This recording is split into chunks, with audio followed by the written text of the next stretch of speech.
Welcome to Driven by Dreams. Today, I'm excited to welcome Judy Tsuei, an elite mindset architect and certified NLP master practitioner who helps high achievers reprogram the unconscious patterns shaping their lives. She's the founder of Judy Tsuei Coaching, creator of the Inner Blueprint Method, and an author whose work drives deep identity-level transformation. Judy brings a rare blend of expertise, lived experience, and clarity to this work, and I'm so excited to dive in with her today. Hi, Judy. It's great to have you here. Hi, thank you so much for having me. Before we get into the deep stuff, let's kick things off with a quick rapid fire round. So just let me know whatever comes in your mind. Okay.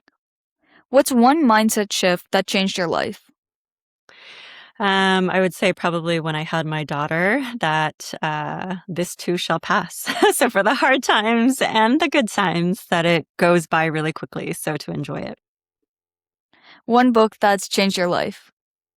The one about access consciousness, it's called Being You, Changing the World. It's not necessarily the best written because I think it's a lot of his lectures that have just been transcribed, but the ideas and the thoughts behind it have been amazing. What's the first thing you do when you need to reset? I take a deep breath. It's something that I've taught my daughter to do since she was a baby. And then, get a bit grounded and then ask myself, what is it that I'm not seeing that's right in the situation? What is it about me that's right about me that I'm not seeing in this situation? One phrase that you find yourself saying often. That's a good one. I think a lot of gratitude, just like thank you. I've worked really hard to create this life, and so I'm grateful for it. A place in the world that always expands your perspective. Kauai for sure. That's my spiritual home. It's where my daughter was born, and Hawaii has always been such a magical place to be able to remind you of not just aesthetic beauty, but being able to palpably feel the power of your environment. Well, thank you so much for sharing that. Yeah, thank you. That was fun.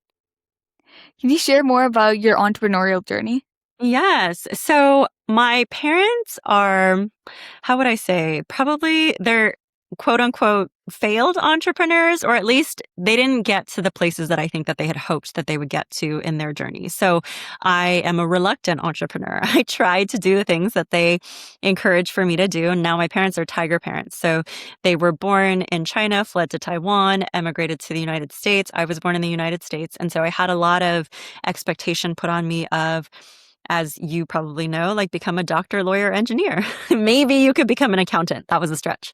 So when I started realizing that math and science were not my fortes, I started pursuing English. And then I didn't realize you could make a whole career out of creativity. You could do marketing, you could do branding, all of these things that I hadn't realized.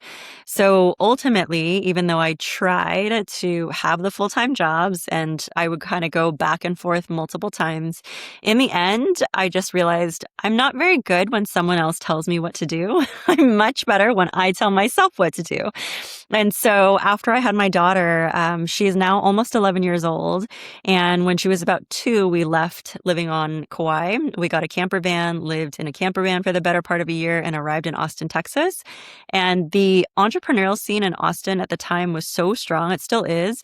And I had an opportunity to meet a lot of powerful women entrepreneurs who inspired me and really pushed me and motivated me to continue building my branding agency. So I've done that through multiple iterations, started bringing on team members, and then recently just sold the agency so that I could focus on coaching and building my coaching business. That's amazing. Thank you. Well, what was it like with that pressure to go into a STEM field? What was it like when you chose a more creative path? I think that ultimately I'd always been the black sheep of the family. I'm the eldest of 4 children, so I had to pave the path a lot of the time and a lot of different ways. And I think by the time that I got to college, I went to Berkeley and I double majored because, majoring in one major wasn't enough. And English is at Berkeley one of the most competitive and challenging English departments in the country. But again, not enough. And so once my parents started seeing me win awards, so I started winning writing awards when I was in high school. I started winning advertising and marketing awards when I was at Berkeley. I started getting all these internships in New York and opportunities. I think it started to ease their worries a little bit that I could actually make a living at this. And then continuing to be able to create and cultivate the life. I've lived in China, living in Shanghai as an editor. I've lived in Taiwan. I've become a travel writer. Anything that's ever had words on it, I feel like I've touched. And so I think them just witnessing all of these different ways in which I was still okay creating my life, I think that it helped shift their understanding that something else is possible. Now, meanwhile, my sister went to go get like a master's and a PhD, and my brother became the lawyer, and my other brother has like his career. So I think they've been able to see the whole gamut. What advice would you have for someone who feels pressured, to follow a specific path?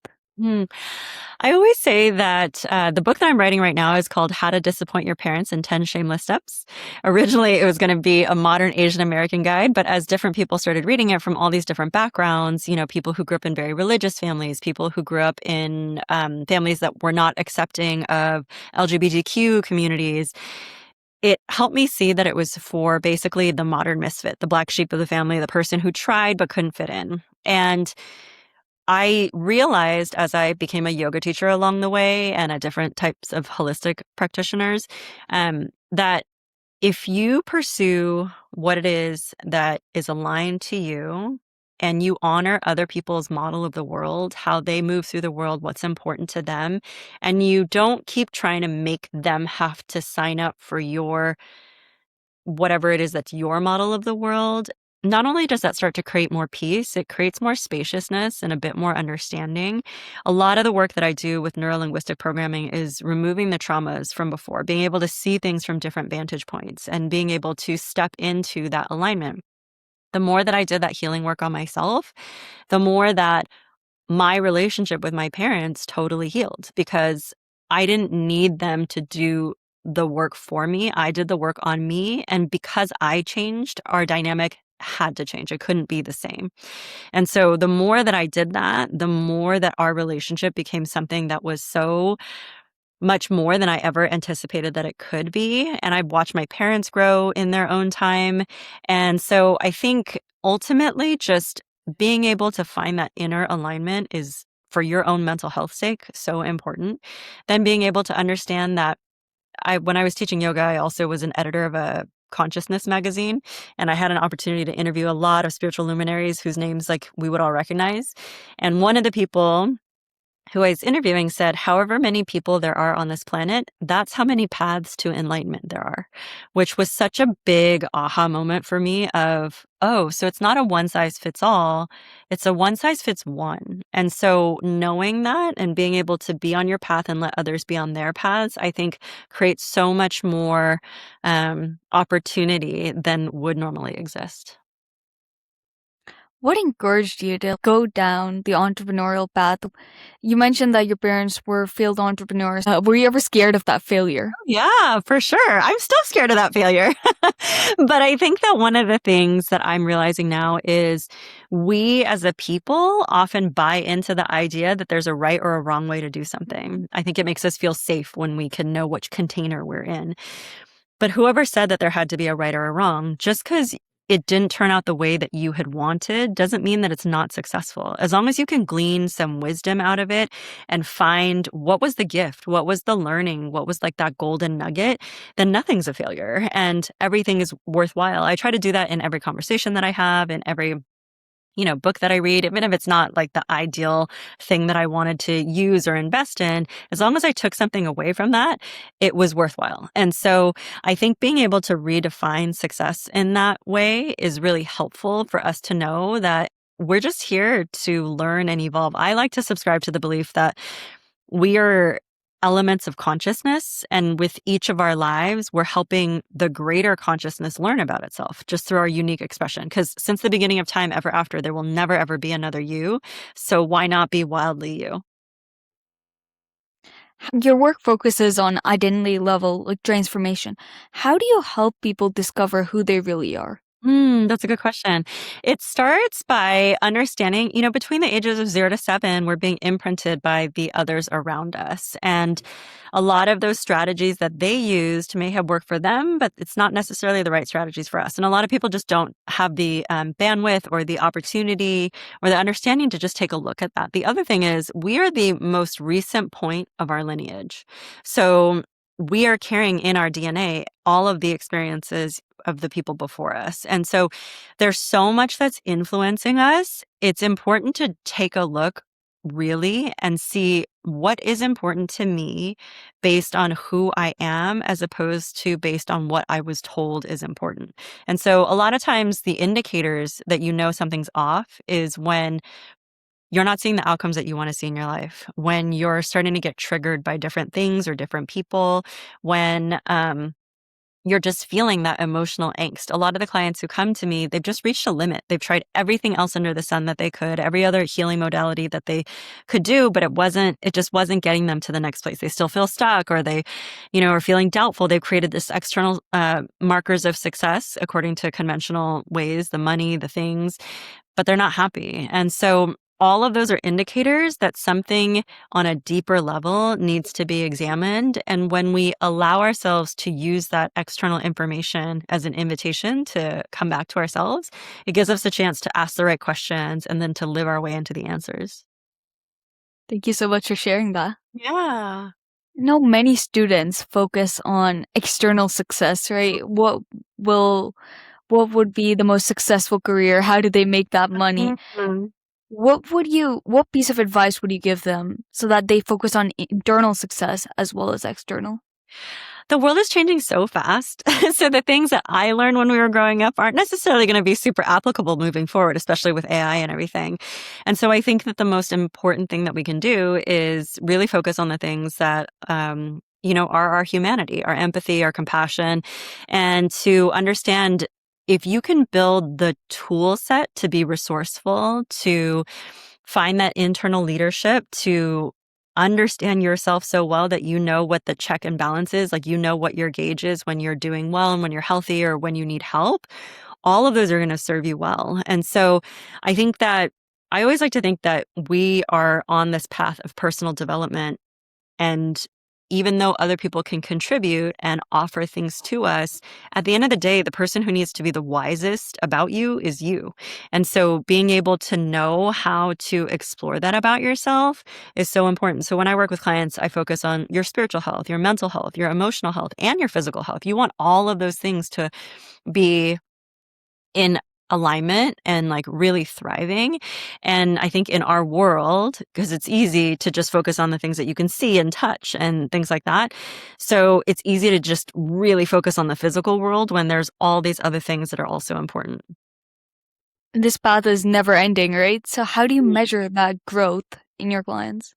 Yeah, I think one of the things that my clients like about, when they're working with me regularly is that every week I get to reflect back to them as an outside observer the ways that they're showing up. So it's been shown now that part of the stress cycle and what things that lead to burnout is that you never give yourself the closure that you need. So your unconscious mind does the same thing. It has this open loop where it sees all of these different significant emotional events. It's trying to find the through line to tie it all together. It wants to know the sum of the parts, the whole picture. But we're so focused on each individual experience or moving the goalpost. And so whenever we don't give it closure, it exhausts us. Our brains are wait, what? I thought we made this already, or we did this. What's happening? And we use this in marketing all the time. We create open loops that make you want to keep coming back. Think about your favorite Netflix show. It's going to leave you on a cliffhanger, so you want to keep coming back. And so we want to be able to support ourselves in closing the loop, in learning the lessons that we needed to learn, in celebrating, because I think for a lot of us, we, again, move the goalposts so we don't celebrate our achievements and accomplishments. And there are probably a lot of things in our lives right now that we begged for before, that we prayed for and hoped for would one day appear. Now they're here and we're cool, just move on to the next thing. So I think giving yourself an opportunity to celebrate, in NLP, we always say celebrate at 90%. And then use that last 10% as the starting 10% for your next goal. And that way you're always having that forward momentum and you're remembering how important it is to tell yourself like, good job, I did it, way to go. What changes have you seen in your clients after they started celebrating themselves? Oh, that's such a good question. I think that the universe likes to honor where your attention is. I had a cranial sacral healer tell me one time, like, your energy goes where your attention flows. So wherever you focus, the universe is like, oh, okay, so you want more of that because that's where you're focused. And so sometimes when we have problems and we're really focused on the problems, sometimes it can feel like, why are there more problems that are coming about? And it's like, oh, well, that's where your energy is. It's where your attention is. You're going to attract more of that. And so what I see with clients when they start to celebrate themselves is it's almost like a snowball effect. And they start to be able to identify where else in their lives are worth celebrating. So our conscious minds do this really interesting thing where we delete, distort, and generalize information. It's the way that we have to do it to survive. In every single second, we are being bombarded by 2 to 11 million bits of information. Your conscious mind can take in 126 of that. So where is the rest of that information going? This 126 that you choose to focus on becomes your reality. You delete, distort, and generalize everything else that doesn't match your belief systems, your values, all of that kind of stuff. Well, if you were just to focus on a different 126 bits, you would have a different reality. And so I think understanding that that's the ways that our brains work, the more that we can open up beyond what we think is possible, the more that we get to see how much more is out there. Like, what are the infinite possibilities? I know that's probably easier said than done, right? How do you help people be able to do this, be able to be open to different perspectives? One of the things in that Access Consciousness book is just to ask the questions. So anytime that we have a belief is just a thought you keep thinking. And anytime we have a belief, it's basically a judgment. It's saying like, this is the thing I believe and everything else that doesn't align to it is not true. Well, when did you decide that? So the more that you ask yourself questions of like, wait, what else is possible? How can it get better than this? Whether it's a challenging situation or a great one, what am I not seeing in this situation? Just being able to ask those questions start to open you up. I always like to tell people one of the key things that you can do is say, interesting point of view that I have that point of view. Because the second that you acknowledge this is just one point of view in many, you start to open up to be like, wait, what other points of view are possible? So that's one of the ways to do it. Thank you so much for sharing that. Yeah. Yeah. So you mentioned that many high achievers usually feel empty even though they're successful. So why do you think that's so common? Yeah, because we're chasing after the things other people have told us are important instead of the things that, we're we're not taught as a society that like just sitting still and like feeling the sun on your skin is a moment of success or being able to watch like my daughter when she giggles, like that is a moment of success. And so I think it's really easy to get lost in the momentum of the world. So there's a lot of energy that's out there and a lot of momentum that's been built along these belief systems, these bigger systemic belief systems. So if you're trying to carve out something a little bit different, it takes practice. It's like strengthening a new muscle. So I think so often we just get lost in the momentum of what everybody else is doing, what everybody else has said, because we do want that sense of belonging. I mean, like, look at Brene Brown, and she's built a whole entire career on like talking about belonging. So it's so ingrained in us. It's so important, but it's also important to belong to yourself. You've built a powerful brand as a writer, speaker, and coach. So what identity did you have to release in order to step into this version of yourself? Yeah, I grew up in a really traditional Chinese household with a lot of trauma that my parents inherited from the things that their parents had gone through with like, the communist military and needing to flee their homes and all of that kind of stuff. So it was hard for them to feel safe and then therefore hard for me to feel safe. And anytime that I stood out, especially because I was a black sheep, then I got, crapped on. There was a lot of like negative feedback that I got. So I had to let go of the belief that being seen or heard is dangerous or that, just by my existing, that was a mistake. And so I had to give that up to know that I have something valuable to contribute, even if it's just me being in the room. I used to say when I had my branding agency, when people would ask like, well, what is it that people like work with when they work with you? And I would just look at them and say, I just feel like people feel better having me around. And it was like, whether it's a C-level executive or someone, they just wanted me in the room.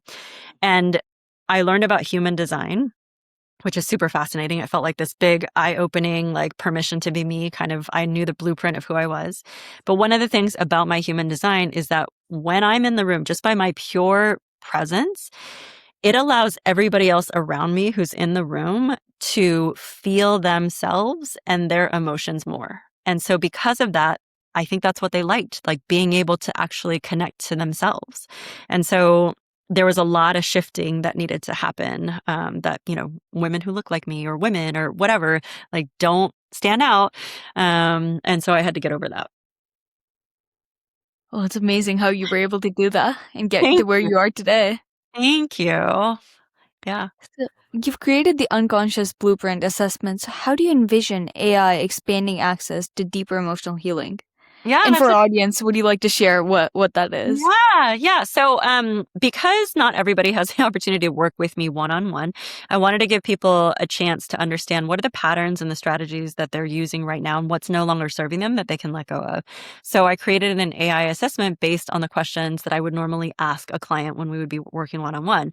And I tested it out and different people were like, yeah, that put into words things that I was feeling but I didn't know how to express, or connected the dots, or, ooh, that was like kind of hard for me to read, but it was definitely worthwhile. I needed to see that.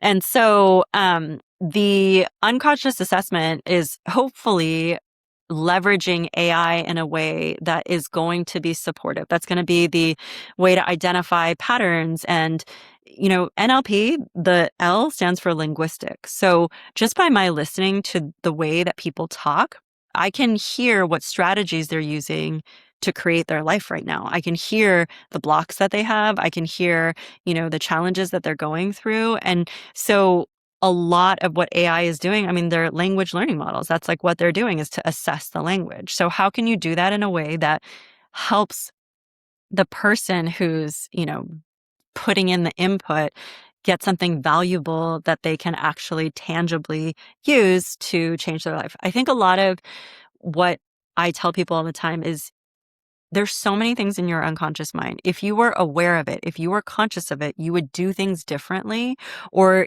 you would have a different relationship with the thing that was happening. But because it's deep underneath and you can't like float it into your awareness super easily on your own, then that's where something like this would be able to be helpful, like being able to identify those patterns and stuff. Thanks for sharing that. Are there any cons to AI? Does it negatively affect you in any way? I think human connection is so important. And so, having a young daughter who's going to be navigating a future I can't even comprehend, one of the things that I am building within her now is the ability to form connection, the ability to have that social emotional health, so that she knows. She's always been really good about having healthy boundaries for herself. Like, she's the kid who is like, that's too much sugar, I don't want it anymore.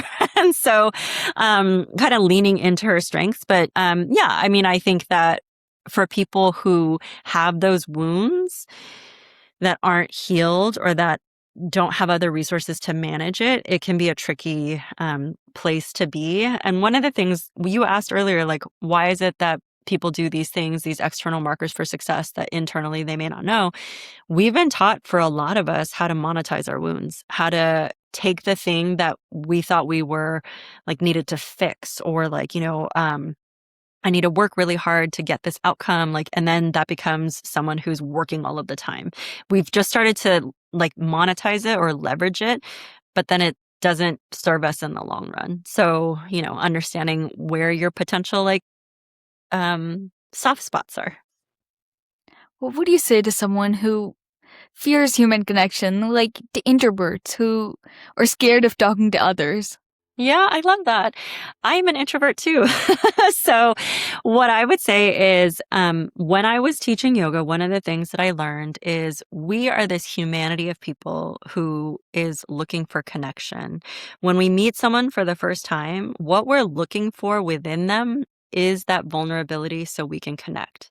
Ironically, it's the last thing that we ever want to show to anybody else is our vulnerability. So we're just this species of people who are trying to find the same thing and preventing one another from finding it by putting on a facade. So I would say if you could just remember that everybody's looking for that same thing, they're looking for that connection.